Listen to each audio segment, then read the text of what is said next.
Hi hello నమస్తే. నేను మీ నాగజ్యోతి ఉప్పలూరి మరియు కనగాల. ఈరోజు మనం సుకన్య సమృద్ధి యోజన మరియు జీవన లక్ష్య ఎల్ఐసిలో పాలసీ గురించి చిన్న కథ చెప్పుకుందాం. ఇద్దరు ఫ్రెండ్స్, కంగ్రాట్స్ రా రఫీ, పాపాయి పుట్టిందంట కదా, లక్ష్మీదేవి వచ్చిందిరా ఇంటికి, మరేంటి పొదుపు ప్లానింగ్ విషయం అని అడిగాడు. అప్పుడు రఫీ చెప్తున్నాడు, థ్యాంక్స్ రా డేవిడ్, అదే మొన్నే మా ఆవిడ సుకన్య సమృద్ధి పథకం గురించి తెలుసుకుందంట పోస్ట్ ఆఫీస్లో, అందులో పొదుపు చేద్దాం అనుకుంటున్నాను. నీకు పాప పుట్టిందంట కదా, మరి నువ్వేం చేసావురా డేవిడ్ అని అడిగాడు రఫీ. డేవిడ్ అంటున్నాడు, మంచిదే, నేను మొదట్లో అదే అనుకున్నాను, ఏది సుకన్య సమృద్ధి యోజన. అయితే మన ఫ్రెండ్ సుబ్బారావు ఉన్నాడు కదా, సుబ్బారావుకి జరిగింది చూశాక మనసు మార్చుకొని నేను వేరే పొదుపు చేస్తున్నాను అన్నాడు. వెంటనే రఫీ అన్నాడు, ఏంటన్నా అది అని అడిగాడు. అప్పుడు డేవిడ్ చెప్తున్నాడు, మనతో పాటు 10th క్లాస్ వరకు చదువుకున్నటువంటి సుబ్బారావు గుర్తున్నాడు కదా, మన ఇబ్రహీం గాడికిను సుబ్బారావుకి ఒకేసారి పెళ్ళయింది, 2 ఏళ్ల క్రితం తేడాతో పిల్లలు కూడా పుట్టేశారు, నీకు కూడా తెలుసు కదా, మనం కూడా వెళ్ళాం కదా పెళ్ళికి అన్నాడు. అప్పుడు రఫీ, అవునవును, కానీ ఈ మధ్యనే సుబ్బారావు యాక్సిడెంట్లో చనిపోయాడు కదరా, మన 10th బ్యాచ్లో అంతా తలా కొంచెం డబ్బులు వేసుకొని అతని కార్యక్రమం అది కూడా మన అందరం లాగిచ్చేసాం కదా అని అన్నాడు. అప్పుడు డేవిడ్ అంటున్నాడు, అవునరా, తర్వాత నేను కూడా సుబ్బారావు వాళ్ళ వైఫ్ని మా ఇంటి పక్కన ఏదో అపార్ట్మెంట్ కడుతుంటే అక్కడ టాపీ పనికి అది రావటం చూసి చాలా చాలా బాధపడ్డాను. మనమంతా ఆ రోజున తలా కొంచెం డబ్బులు వేసుకొని కార్యక్రమం అయితే పూర్తి చేశాము. మరి ఇప్పుడు ఆ పాపకి మనము లైఫ్ లాంగ్ ఇవ్వలేం కదరా, కార్యక్రమం అయితే నడిపించాం కాబట్టి అన్నాడు. అప్పుడు రఫీ అన్నాడు, అవునరా, కానీ వాడేమీ పొదుపు చేయలేదా, వాడి కూతురికి సుకన్య సమృద్ధి యోజన కట్టారు కదా అని అడిగాడు.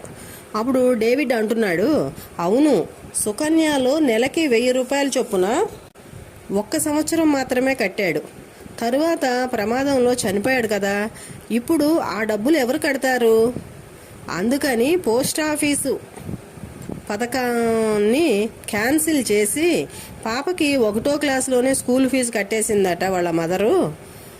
అయ్యో అలాగా, అంతే, మరి ఏమవుతుంది, ఎవరు కడతారు, పాప భవిష్యత్తు తలుచుకుంటే చాలా బాధగా ఉందిరా అన్నాడు రఫీ. డేవిడ్ అంటున్నాడు, తరువాత నాకు మన ఇబ్రహీంని కలిసినప్పుడు అతను ఎల్ఐసిలో జీవన లక్ష్య అనేటువంటి ఒక పథకం, దాన్నే కన్యాదాన్ పథకం అని కూడా పేరు పెట్టారా, ఆ పొదుపు పథకంలో డబ్బులు దాచుకుంటున్న విషయం గురించి నాకు చెప్పాడు అన్నాడు. రఫీ అంటున్నాడు, అది గవర్నమెంట్ వారి ఎల్ఐసి పథకమా ఏంటి అని అడిగాడు. అప్పుడు డేవిడ్ అంటున్నాడు, అవును, ఇలాగా మనం 18 సంవత్సరాల పాటు పొదుపు చేస్తే చాలంట. అయితే రఫీ అంటున్నాడు, సుకన్యలో 14 ఏళ్ళు కడితే 21 సంవత్సరంలో వచ్చేస్తాయి కదా.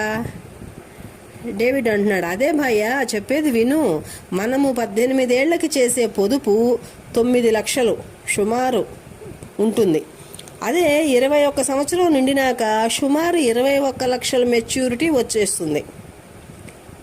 బానే ఉంది, కానీ సుబ్బారావు గాడికి లాగా అయితే అని అడిగాడు రఫీ, అంటే చనిపోతే అని.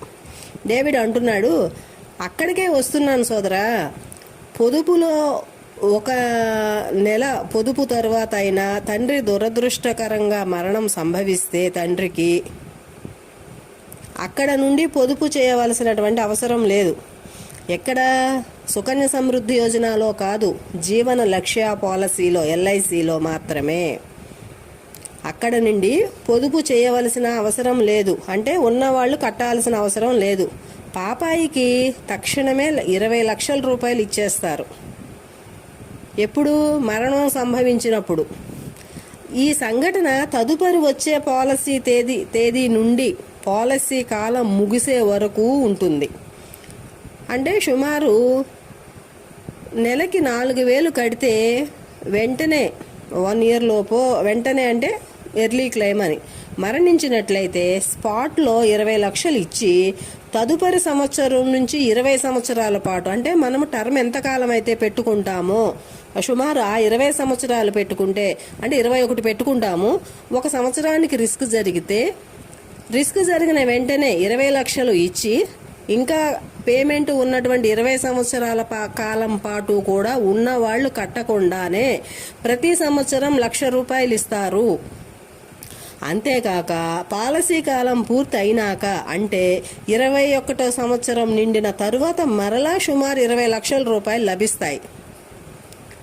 అంటే ఈ 20 సంవత్సరాల కాలంలో ఉన్న వాళ్ళు తల్లి కానీ, నాయనమ్మలు కానీ, అమ్మమ్మలు కానీ, తాతలు కానీ, మేనమామలు కానీ, బంధువర్గం కానీ, స్నేహితులు కానీ, శ్రేయోభిలాషులు కానీ ఎవ్వరూ కూడా ఎల్ఐసికి రూపాయి పేమెంట్ చేయాల్సిన అవసరం లేకుండానే సుమారు 68 లక్షల వరకు వస్తాయి. డేవిడ్ అడుగుతున్నాడు, నువ్వు చెప్పేది బాగానే ఉంది, కానీ ఇదంతా నిజమేనా అని అడిగాడు. 18 సంవత్సరాలు అంటే 216 నెలలకి గాను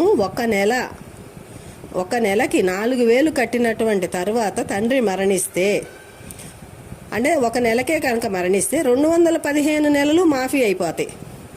అంటే అక్కడ 8,60,000 స్పాట్లో ఇచ్చింది మిగులు. 8,60,000 కట్టాల్సినటువంటి అమౌంట్ మిగిలిపోతుంది అక్కడ. స్పాట్లో ఇచ్చింది ఎంత? రిస్క్ జరగంగానే 20 లక్షలు ఇచ్చారు. 20 ఏళ్ల పాటు ఇచ్చేది ఎంత? సంవత్సరానికి 1,00,000 చొప్పున 20 లక్షలు ఇస్తారు. మళ్ళా 21వ సంవత్సరం నిండిన తర్వాత 20 లక్షల రూపాయలు ఇస్తారు. అంటే సుమారుగా 68,60,000 రూపాయలు పార్టీకి సుకన్య సమృద్ధి యోజన కాదు అనుకుని జీవన లక్ష్య పాలసీ తీసుకున్నటువంటి వాళ్ళకి ప్రమాదం అనేది దురదృష్టవశాత్తు జరిగితే ఈ విధంగా ఉపయోగపడుతుంది. నువ్వు చెప్పేది నిజమేనా? నేను నమ్మలేకపోతున్నాను అని వాళ్ళల్లో వాళ్ళు డిస్కస్ చేసుకుంటూ ఎల్ఐసి ఆఫీస్కి వెళ్ళి జీవన లక్ష్య పాలసీని తీసుకోవటం జరిగింది. మిత్రమా, ఇది కథ కాదు, వాస్తవం. దయచేసి అందరూ గమనించమని, అర్థం చేసుకోమని నా మనవి. Thank you. కావలసిన వారు సంప్రదించండి.